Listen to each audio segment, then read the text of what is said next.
Assalamualaikum warahmatullahi wabarakatuh. Pada kesempatan kali ini kita akan membahas bagian terakhir pada materi Perang Dingin, yaitu bagaimana Perang Dingin ini berakhir. Ada dua kekuatan besar, yaitu Amerika Serikat dan Uni Soviet yang menyebabkan banyak sekali terjadinya perubahan-perubahan dalam sejarah umat manusia yang dimulai pada tahun 60-an, 70, 80, dan akan berakhir pada akhir tahun 80. Di sini momen yang menentukan dari peristiwa berakhirnya Perang Dingin adalah bagaimana Uni Soviet akhirnya harus mengalami satu keruntuhan. Ada 3 peristiwa yang melatar belakangi runtuhnya Uni Soviet. Yang pertama adalah peristiwa bocornya fasilitas nuklir yang dimiliki oleh Uni Soviet yang berada di wilayah Chernobyl pada tahun 1986. Chernobyl sendiri sekarang berada di wilayah Ukraina yang pada masa itu merupakan wilayah dari Uni Soviet.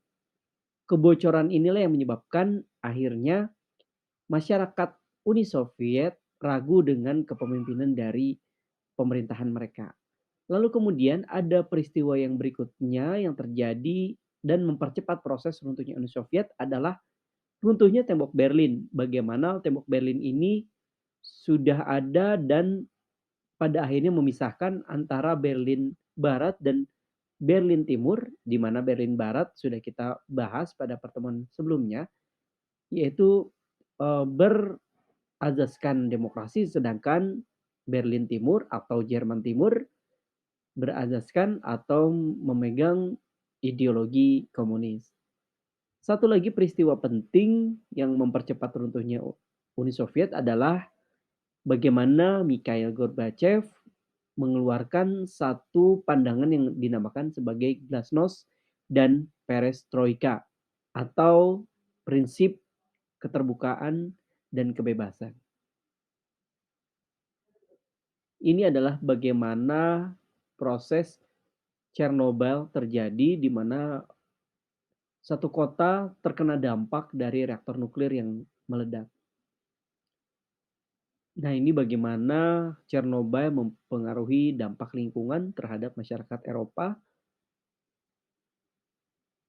Ini juga ditampilkan beberapa foto untuk mengenang monumen terjadinya peristiwa Chernobyl.